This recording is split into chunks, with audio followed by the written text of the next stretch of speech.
अपनी शादी पर ना तो पापा जी थे और ना ही मम्मी, मगर उनके पिताजी इन दोनों की शादी के बंधन में बांधने को मरे जाते थे। तभी देखने वाले कहते थे कि ऐसी ज़बरदस्ती की शादी का अंजाम बहुत बुरा होता है। अंजाम से बेपरवाह ईश्वर ने मुझे मेरी माँ और बाप के बीच नानी के सपनों के जैसा फूल की सूरत की तरह पैदा कर दिया। नानी का ख्याल था बच्ची हो गई है, देख लेना कि अब यह दोनों किनारे एक दूसरे से दूर होते हुए भी करीब आ जाएंगे। इनकी बेटी हो गई है तो निभा भी हो जाएगा। लेकिन ऐसा ना हुआ। अभी मैं सिर्फ 6 माह की थी। मम्मी और पापा में तलाक हो गई थी। पापा की ज़िंदगी से हालात ने सारी खुशियाँ ख़त्म कर दी थीं। मैं भी बबलू का कांटा बनकर कभी इधर कभी उधर माँ और बाप दोनों के दिल में चुभने लगी। कभी माँ की मोहब्बत भरी गोद को तरसती तो कभी बाप के प्यार भरे बोलों तड़पती। पहले पापा ने मुझे माँ से छीना, फिर जमाने ने माँ को मुझसे छीन लिया। जिन दिनों मम्मी को तलाक हुई तब मम्मी की उम्र सिर्फ 19 बरस की थी। खूबसूरत थी, इसलिए कैसे घर बिठाई जा सकती है। उनकी दोबारा शादी कर दी गई और मेरी माँ का घर आबाद हो गया। नाना नानी को सुकून मिला, मगर मुझे क्या मिला। मेरी दुनिया तो फिर भी बर्बाद हो रही थी। जब दूसरे बच्चों को अपनी बाहों में लिपटते देखती, दिल में एक खुशी होती। उधर गलियों में भटक करती, वह रास्ते तलाश करती जिन पर चलकर मैं माँ के पास पहुँच जाऊँ, मगर यह रास्ते मुझे ना मिले कि वह सब खो चुके थे। मिल भी जाते तो मैं उन पर चल ना सकती थी। पापा जल्दी ही मेरी जिम्मेदारी से घबरा गए। एक नन्ही सी बच्ची की परवरिश बिना माँ के आसान नहीं थी। मर्द के लिए कामना तो आसान होता है, बच्चे पालना मुश्किल है। पापा ने मेरी नानी से भीख मांगी कि मुझे गोद ले ले। मैं नानी के जिगर का टुकड़ा और उनकी चहेती बेटी की औलाद थी, इसलिए कैसे इनकार कर सकती थी। झटपट हामी भर ली। मैं बाप के घर से नानी के घर आ गई, लेकिन इस शर्त पर कि वह मुझे मेरी माँ के हवाले नहीं करेगी, क्योंकि पापा नहीं चाहते थे कि मैं सौतेले बाप के टुकड़ों पर पलूं। पहले माँ की जुदाई का दुख सहा, फिर बाप की दूसरी का दुख भी सहन लिया। लेकिन एक बात तो थी, पापा ने मेरे खर्च का जिम्मा उठा लिया और मैं दर दर भटकने से बच गई। नाना को मेरे जाने से सुकून मिल गया और मैं ताई और बुआ के घरों में जाकर रहने से बच गई। माँ भी खुश हो गई कि चलो, भले ही बेटी को अपने पास ना रख पाई, मगर बेटी की सूरत तो देखने को मिलती रहेगी। हमेशा की दूरी से कभी कभी का मिलाप अच्छा है। एक दूजे की शक्ल तो ना भूलेंगे, मगर जो यह कहते हैं कि मर कर बिछड़ जाए तो सब्र आ जाता है, यह कभी कभार का मिलना प्यार की प्यास को और भड़का देता है। और यही हुआ कि जब माँ नानी के घर आती, मुझसे मिलती तो रोने लगती। मैं भी उसको रोता देखकर रोती और उससे लिपट जाती। मम्मी नानी को कहती, मेरी बेटी मुझे दे दो, इसके बगैर सुकून नहीं है। नानी कहती कि इसका बाप मुझसे वादा ले लिया है, इस बुढ़ापे में मुझको झूठ ना बनाओ। मैं सफ़ेद बालों की लिहाज रहने दो, वह मुझे जी जान से ऊपर रखते हैं। लेकिन यह कुदरती नेचर है कि जब मम्मी आकर रोती तो मैं भी उनकी तरफ खींचने लगती और मैं उनसे यूं लिपट कर रहती जैसे एक बैल पेड़ से लिपट जाता है। फिर माँ की जुदाई मौत लगने लगती। हर दम यही चाहती कि माँ के साथ चली जाऊं। मगर बूढ़ी नानी की आंखों में आंसू देखकर उन्हीं के पास रहना पड़ता था। कभी कभार मेरे सौतेले पापा भी मम्मी के साथ नानी के घर आ जाते थे और हम माँ बेटी का यह उदास मिलाप देखकर रंजीदा हो जाते थे। आखिर में यह रोज रोज का रोना धोना रंग ले आया। एक रोज जब कि नानी अस्पताल गई हुई थी, सौतेले बाप ने मुझे मम्मी की बीमारी का कहकर बहला लिया और अपने साथ ले आए। मैं माँ के घर जाकर खुश हो गई और नानी का सारा प्यार भूल बैठी। माँ आखिर माँ ही थी और उसके प्यार का मज़ा ही सबसे जुदा है। सौतेले बाप भी मुझे ऐसा बुरा न था, मोहब्बत करता था और नरमी से पुकारता था, हर फरमाइश पूरा करता, किसी चीज़ की कमी ना होने देता। यहाँ आकर रुकी तो काफ़ी दुख दूर हो गए थे।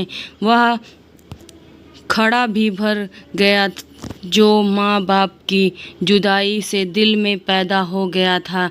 मैं खारी आसूदा हो गई। अब लगता था जैसे किसी ने रास्ते के पत्थर को उठाकर एक तरफ रख दिया हो और आने जाने वालों की ठोकरों से बचा लिया हो। 16 साल की उम्र तक सौतेले बाप ने मुझे बाप जैसी मोहब्बत की और उस उम्र में ज़रा भी कमी ना आने दी। लेकिन जब मैं 17 बरस की हो गई तो अचानक उसकी मोहब्बत और इंसानियत एक नए रंग में बदल गई। जब उनकी नज़रों में बाप वाला प्यार ना बना रहा, जैसे वह किसी दूसरी सोच में डूब रहने लगे हों। उनके चेहरे पर कोई और ही इरादा भरा आया था। अब मुझे उस शख्स से डर लगने लगा था। उसकी तरफ देखने से खौफ महसूस होता था और कभी कभी तो उसकी गहरी गहरी आंखों से झुर्री आ जाती। वह घर जो पहले मेरे लिए किसी फूलों के बाग जैसा था, जहां मैं एक कोमल कली की तरह खिलकर रहती थी, वह अब वही घर मुझको एक अंधेरा और सुनसान वीरान लगने लगा था। एक रोज़ जब मम्मी पड़ोस में गई हुई थी तो मैं अकेली बैठी सब्जी बना रही थी कि मेरा यह सौतेले बाप आ गया। मुझको तन्हा देखकर उनके बालों पर मुस्कुराहट फैल गई। मैंने उसकी तरफ देखा। उसका चेहरा मुझे ऐसा नज़र आया कि मेरे मुंह से चीख निकल गई। उसकी निगाहों में भेड़िए जैसी झपट थी। सोचा दरवाज़ा खोलकर निकल भागूं, मगर उसने मेरा रास्ता रोक लिया। खैर ऊपर वाले को मुझ पर तरस आ गई। उसी वक्त मेरी मम्मी आ गई। मम्मी ने मुझे डरा सहमा देखा तो उसकी जैसी तीसरी आंख खुल गई थी। बोली, निशा के पापा पड़ोसन ने हमारी बेटी के लिए एक अच्छा रिश्ता बताया है। अब मैं उसका ब्याह करने चली हूँ। हाँ, मैं भी इसी फिक्र में हूँ, सौतेले पापा ने मम्मी को जवाब दिया। भगवान किसी लड़की से उसके बाप का साया न छीने, क्योंकि उसको बाप की मजबूत पनाह की असल ज़रूरत होती है। उस दिन के बाद से एक लम्हा भी मुझको चैन नसीब ना हुआ और मैं हर पल खौफ की बारिश में भीगती रही। माँ भी बखूबी जान चुकी थी कि मैं उसके पति पर बोझ हूँ और किसी भी वक्त हम माँ बेटी के सरों पर विश्वास की छत गिर सकती है।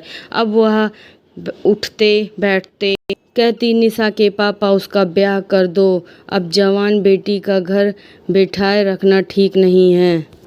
मेरा सौतेला बाप माँ के उस रोज रोज के तगादे से ऊब गया। उसने सोचा, जिस लड़की का इतना बरस खर्च उठाया, उस पौधे को बरसों सींचा, अब उसकी छांव दूसरे घर जाएगी तो फिर मुफ्त में क्यों, कुछ वसूल तो होना चाहिए ना। उसने मेरे लिए रिश्ता तलाश कर लिया। मम्मी खुश थी कि निशा ब्याही जा रही है, अब सुख का संसार लेगी। मगर सौतेले बाप ने यूं ही मेरी शादी पर खर्चा नहीं किया, बल्कि सौदा किया था कि शादी के बदले मैं उस भले मानस से मेरे बचपन से अब तक का खर्चा भी वसूलेगा। जिस सौदागर ने सौदा किया उसने भी सोच समझकर एक मोटी रकम मेरे बदले मेरे सौतेले बाप की जेब में डाल दी। उस शख्स का नाम राजवीर था और उसका भाई फिल्मी दुनिया में एक्ट्रेस था। यहाँ तक कि वह लड़कियाँ भी सप्लाई करता था। उसने अपने उस भाई को कहा कि ये लड़की कैसी रहेगी, सोने की चिड़िया है भैया, उसने जवाब दिया। तो मैंने समझ लिया कि और भी कयामत आना अभी बाकी है। मेरे पति की दरअसल यह दूसरी शादी थी। पहली पत्नी से 2 बच्चे थे जिसको उसने तलाक दे दिया था। उसको अब पत्नी नहीं, उसके हालात संभालने वाली कोई मददगार चाहिए थी। पति और देवर के बीच ऐसी बात सुनी तो फैसला कर लिया कि एक नए नरक में गिरने की बजाय यहाँ से निकल जाना ही बेहतर होगा। अलबत्ता एक रोज़ मौका पाकर मैं घर से फरार हो गई, जैसे पिंजरे से निकल कर भागी थी। मगर जिस पंछी के पर कट चुके हों उसकी उड़ान कहाँ तक होगी, रास्ते में ही धर ली गई। एक पुलिस वाले ने आवारा फितरत देखा तो करीब आया और बोला, मैं देख रहा हूँ तुम इधर उधर घूम रही हो, तुम्हारा घर कहाँ है, चलो मैं तुमको तुम्हारे घर पहुँचा दूँ। मैंने कहा, तुम मुझे अपने साहब के पास पहुँचा दो, मैं उनको ही अपने बारे में बताऊँगी। वह सिपाही बड़ा हैरान हुआ कि कैसी लड़की है जो खुद हवालात जाना चाहती है।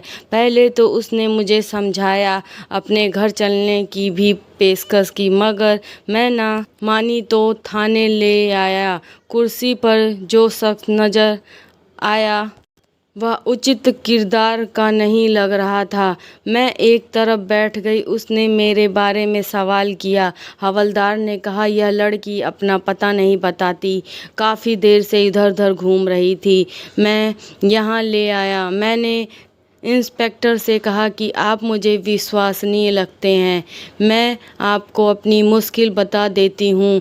वह बोला, अभी मेरे पास वक्त नहीं, किसी जगह जाना, वापसी आकर तुम्हारी बात सुन लूँगा। हवलदार ने कहा, ओके, अभी आपको हवालात में बैठा दो, आकर बात भी सुन लूँगा और फैसला भी करूँगा। वह चला गया। सुबह से शाम हो गई मगर वह शख्स ना आया। लेकिन वहाँ एक और बुज़ुर्ग हवलदार भी था जो चुपचाप मेरी बेबसी की तमाशा देख रहा था। वह नर्म दिल रखता था, मेरे हालात पर गमज़द था मगर कुछ ना कर सकता था।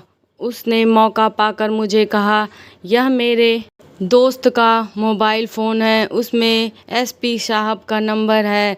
नाम भी बताया कि उनको फ़ोन करके अपना हाल बता दो, उससे पहले कि इंस्पेक्टर आ जाए। वह जाने तुम्हारे साथ क्या बर्ताव करेगा, जबकि एसपी साहब अच्छे आदमी हैं, हर बात सच सच बताना। मैंने वॉशरूम में जाकर आहिस्ता आवाज़ से अपना हाल एसपी साहब को बता दिया। वह उसी वक्त वहाँ आ गए। पूछा, बेटी अब तुम कहाँ जाना चाहती हो? अपने किसी काबिल विश्वसनीय रिश्तेदार का घर बताओ जहाँ तुम जाना चाहती हो। मैंने सोचा किसका नाम बताऊं, मेरा अपना है, कौन है, बाप है तो, मगर उनको क्या पता कि उनकी बेटी के साथ क्या बीत रही है। वह तो यही समझ रहे होंगे कि नानी बीमारी की वजह से दुनिया छोड़ गई तो बेटी को उसकी माँ ले गई, माँ के पास ही होगी कि उसकी बेटी के साथ क्या बीत रही है। वह तो यही समझ रहे होंगे कि नानी बीमार की वजह से दुनिया छोड़ गई तो बेटी को उसकी माँ ले गई, माँ के पास ही होगी। मैंने भी माँ की ओढ़नी में छुपकर अपने सगे पिता के पास जाना तो क्या, उससे मिलना भी गवारा ना किया था। उन्होंने 1-2 बार कोशिश की तो उसके डर से छुप गई कि कहीं वह मुझको माँ से छीन ना ले जाए। 17 बरस बाद तो यकीनन अब उन्होंने मुझे मारा हुआ समझ लिया होगा। उस वक्त मेरे दिल की हालात तो वही जान सकता है कि जिसके रिश्तेदार मौजूद हो मगर फिर भी जिसका कोई ना हो। अचानक मुझे शारदा मौसी का ख्याल आ गया। वह मेरी नानी के रिश्ते की भांजी थी और अक्सर उसने मिलने आया करती थी। वह मुझको बचपन से बहुत प्यार करती थी। मैंने एसपी साहब को बताया कि मैं अपनी शारदा मौसी के पास जाना चाहती हूँ। उन्होंने नंबर पूछा। मुझे उनका नंबर मालूम न था, मगर नानी के घर की पिछली गली में उनका घर मालूम था। मैंने उन्हीं के घर जाने की ख्वाहिश कर दी। उन्होंने मुझको शारदा मौसी के घर पहुंचाया और उनके पति को थाने बुलाकर बयान लेकर मुझे उनके हवाले कर दिया। शारदा मौसी मुझे देखते ही लिपट गई, रोने लगी। सभी हालात उनको बताया, मगर उनकी माली हालात बहुत ख़राब थी, लेकिन फिर भी उन्होंने मुझे रख लिया। उनके घर भाई वकील थे। उसने मेरा केस बताया तो उन्होंने मेरे पति से मेरी तलाक करवा दी और फिर मौसी ने अपने बेटे अर्जुन से मेरी शादी करा दी। मैं ना माँ से मिली और ना बाप से, और अर्जुन का घर ही अब मेरा घर हो चुका था। यह इंसानियत, मोहब्बत, शराफत तो थी, मगर खाने के लाले पड़े थे और अर्जुन की नौकरी ना थी। उनके पिता की छोटी सी पेंशन पर गुजारा चल रहा था। एक रोज़ मौसी बोली, बेटी अगर बुरा ना मानो तो जहाँ मैं काम कर जाती हूँ तू भी चल, 1 से 2 भले होते हैं। जब तक अर्जुन को कोई ढंग का काम नहीं मिलता हम अपने घर की गाड़ी को खुद ही चलाएंगे।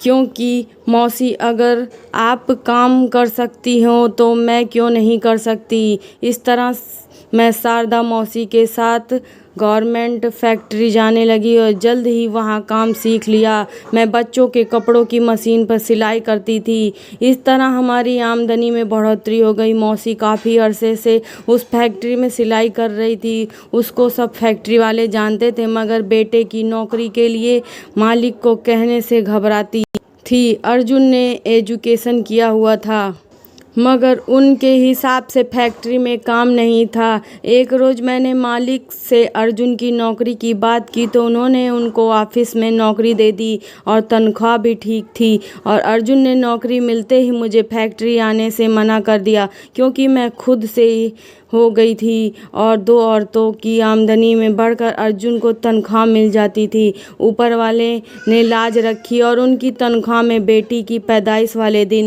बढ़ोतरी हो गई। वह कहते हैं कि मेरी बेटी अच्छे नसीब लेकर आई है और मैं प्रार्थना करती हूँ कि ईश्वर करे मेरे जैसी मेरी बेटी का नसीब ना हो। इस बात को अरसा बीत चुका था। अर्जुन अब फैक्ट्री में मैनेजर हैं और हम खुशहाल ज़िंदगी गुजार रहे हैं, मगर मैं आज भी झगड़े और तलाक से डरती हूँ। खुदा करे किसी के बच्चे माँ बाप की तलाक का ईंधन और दुनिया के लिए तरने वाला ना बने। मैंने शादी के बाद कभी अपने पति से झगड़ा नहीं किया ताकि मेरे बच्चे माँ बाप के साए तले पर सुकून माहौल में पल बढ़ें। दोस्तों, यह कहानी उन शादीशुदा लोगों के लिए जो आपस में लड़ाई झगड़ा करते रहते हैं, मामूली बातों पर इतना लड़ाई को बढ़ा देते हैं कि तलाक की नौबत आ जाती है। वह खुद तो जुदा होकर अपनी नई ज़िंदगी, नया घर बसा लेते, लेकिन बच्चों की ज़िंदगी तबाह कर जाती है। इसलिए आपसे गुजारिश है कि कभी आपस में कोई मामूली झगड़ा हो तो सही तो अपनी औलाद के खातिर ही कुर्बानी देकर खामोश हो जाया करे, चाहे वह लड़की हो या लड़का। मगर पति पत्नी एक दूसरे के मामूली गलतियों को इग्नोर करें और प्यार मोहब्बत के साथ ज़िंदगी गुजारें। गुस्से में औरत भी अपनी ज़ुबान पर काबू रखे और पति को भी चाहिए कि वह बिना वजह पत्नी के साथ जुबान पर लड़ने, ताकि किसी की बेटी की ज़िंदगी नरक ना बनने। उम्मीद है कि दोस्तों हमारी आज की वीडियो भी आपको पसंद आई होगी। आपका क्या कहना है इस कहानी के बारे में कमेंट करके हमें ज़रूर बताइएगा। वीडियो को लाइक कर दीजिए और सब्सक्राइब कर दीजिए। इसी तरह से कहानी लगातार देखने के लिए चैनल को सब्सक्राइब करिए, घंटी दबाकर ऑल पर सेट करिए, ताकि आने वाले वीडियो का नोटिफिकेशन आपके पास तुरंत पहुंचे और आपको और भी अच्छे अच्छे वीडियो लेके आऊँगी। धन्यवाद, बाय बाय। नेक्स्ट ब्लॉग में मिलेंगे।